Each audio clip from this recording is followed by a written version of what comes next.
It's been so long ago. It's hard for me to even remember what happened and when it happened. Sometimes I feel like I'm just reciting a story that I had heard somewhere, sometime. Something that I read in a book, when books were still being written, of course.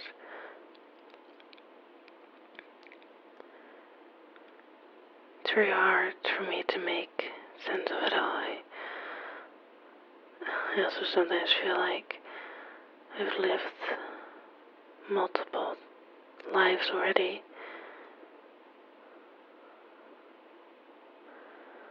It's becoming harder and harder to remember. Because for my sanity's sake, I've pushed a lot of the events beside me.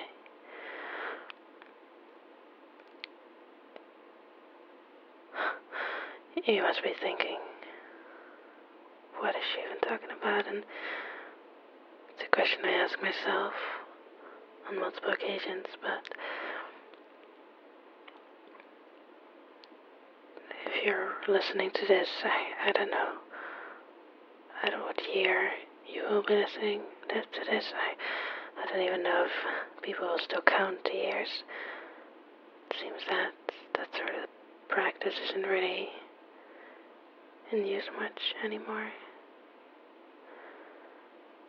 Because when hours fade into days, into weeks, into months, into years,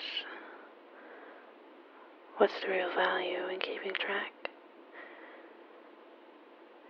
If it's all going to just fade away into nothingness. I'm not even sure why I'm recording all this, because I'm not even sure why you would listen to this, but maybe you will find some answers. I hope that you do, because I wish all these years ago there was going to be someone that gave me all the answers when I needed them most.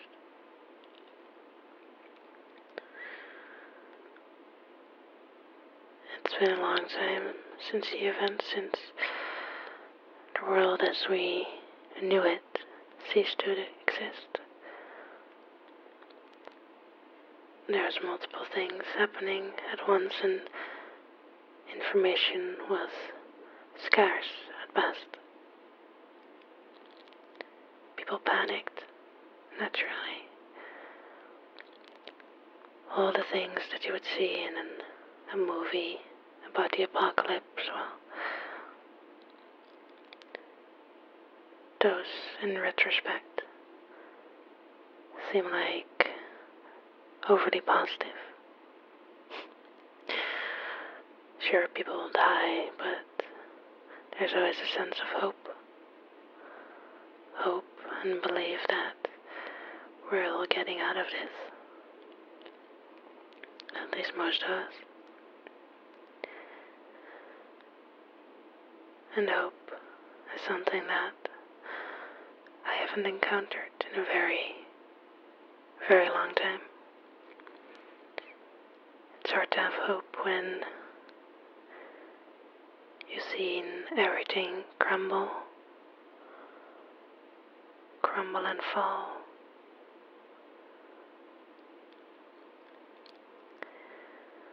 It's like everything you once knew, the rules that were in place, it all just stopped. At first there were pockets of people, groups that were trying to uphold some morality, some normality. But these got swept away fairly quickly. It really felt like everything that you once believed, that you once hoped for, that you once thought was true about the world, but life was just gone, just swept away. And at the beginning, for me personally, that was the hardest part.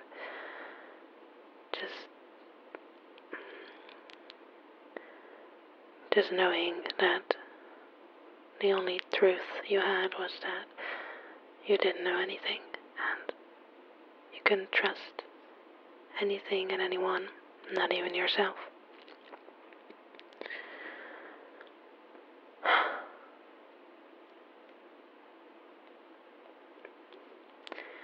And at the beginning, most of us still had hope.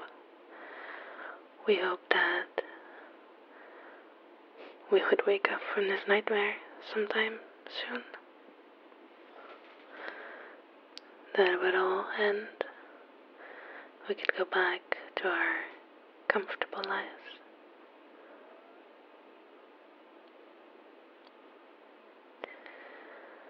But of course that wasn't happening. And I don't think there's ever going to be something you could call comfortable.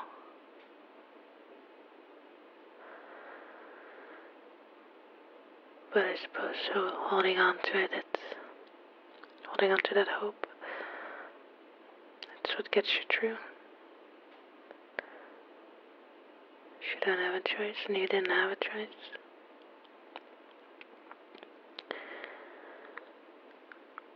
We all hoped that authorities would jump in, terrorists would jump in, they would protect us. A very childish notion, of course, but you can't really blame anyone for that. It's also like we've seen in the movies. Eventually, the government, the army rolls in and cleans up everything. Everyone can go back to rebuilding their lives, their homes, evaluates their losses and decide whether you still have enough to go on. But nobody ever came, even years and years after it all went to hell. And that's what you heard a lot too, people saying that we've entered some sort of hell on earth. That humanity had finally gone too far. And even non-religious folks started to believe this. Imagine that. Hell on earth. And people are starting to feel some sort of religious pull. And there's still groups like that out there. I haven't encountered many of them.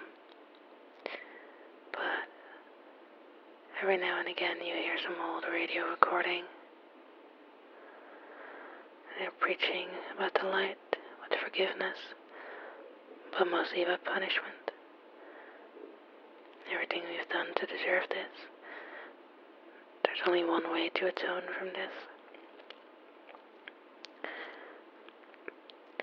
If that's what keeps you going, I'm not going to say anything against it, but I personally think that whatever this is, there's nothing anyone could have done to deserve this. I've seen so much pain and struggle, and it sounds cliche, but I really did. Everyone did. I can assure you there's not a soul on this earth that hasn't been damaged in some way or another. Not just losing your own life, the things around you, the things you hold dear, but also seeing loss of others.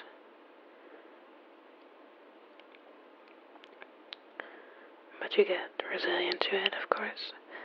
once you see enough hurt, it starts to become normal. It starts to hurt a bit less every time. And I wouldn't say that I'm completely blind to it or resilient, but it hardens you. It hardens the heart. It really does. And I personally haven't decided yet whether that's a good or a bad thing. And I might spend the rest of my life, how long it might be, figuring that out.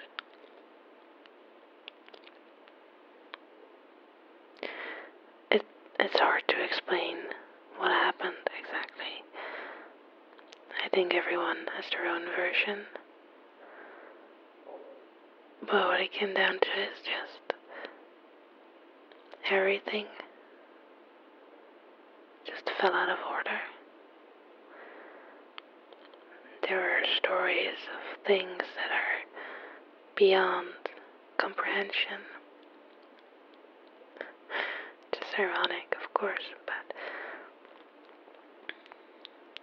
people, including me, have seen things that shouldn't be there, and unless mass hallucination is a thing, then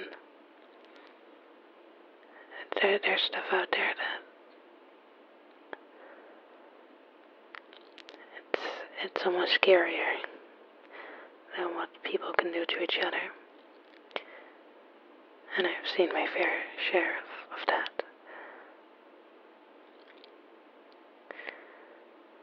I'm not sure if it's a saying, but it should be, because the apocalypse really brings out the worst in people.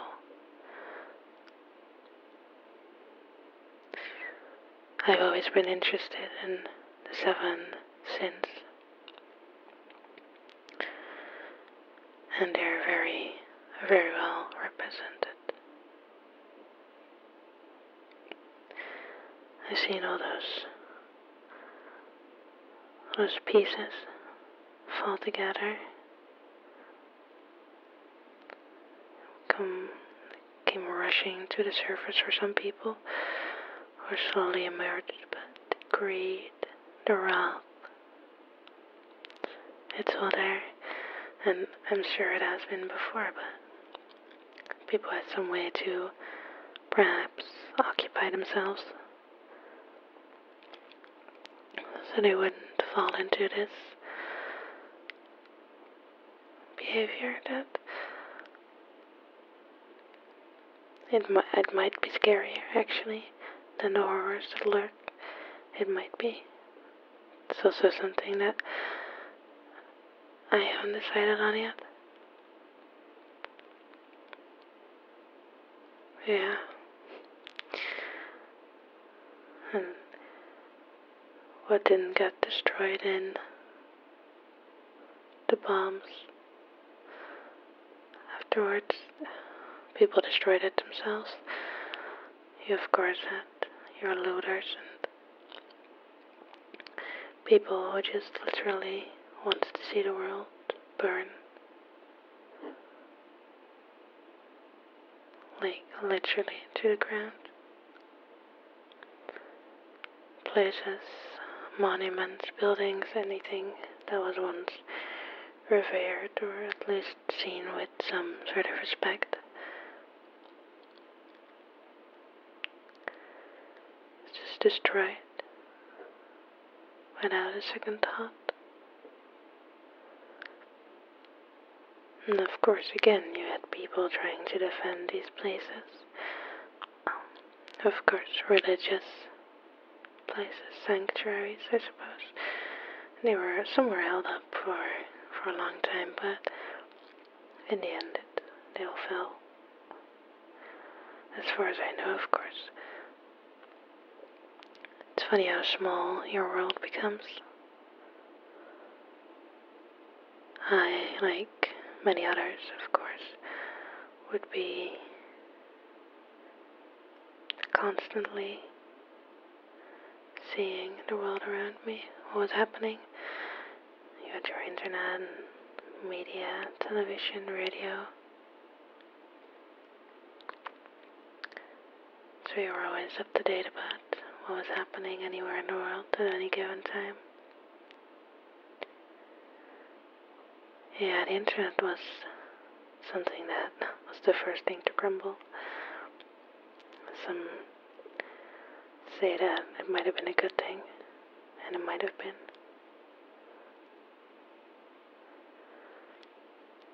But in the essence, sharing information can be so vital to any society survival that things deteriorated pretty quickly after that. And now if you want to know something about anything really, about what's happening, you would have to rely on mouth-to-mouth information. The occasional logs you find, recorded logs even, like myself.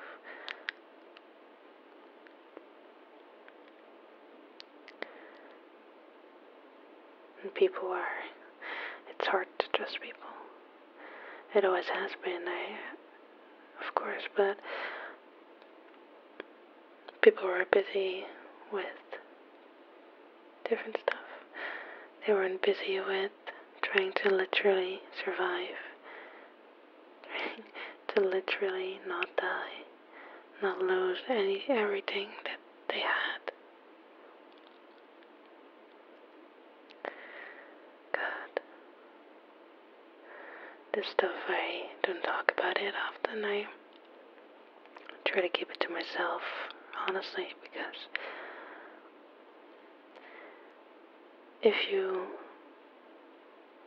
let people think that you are vulnerable, well, let's just say that's not really a good thing. Because being vulnerable makes you a target.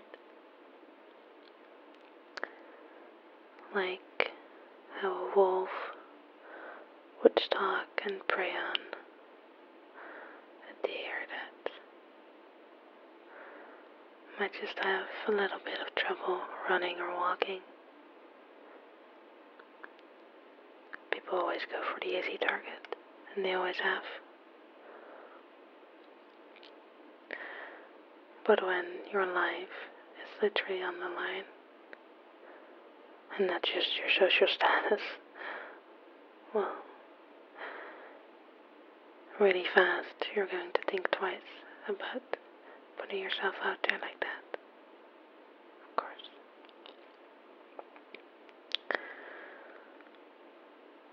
It should be obvious, right? But the hardening that I talked about, the hardening of one's heart, one's soul, it's not something you can take lightly. It hurts.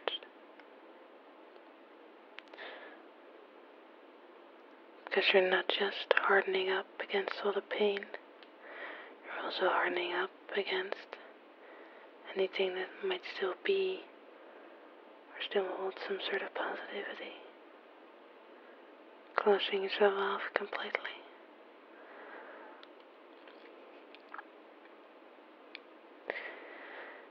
Yeah, I think for now I'm leaning towards the horror of people, the horror of humans being quite worse than whatever monsters you can find out there.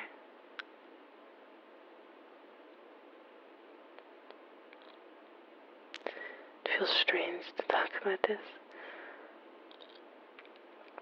but I hope whoever finds this, may it be tomorrow or in the future, that doesn't even remember all these events. I hope it helps you unravel a piece of history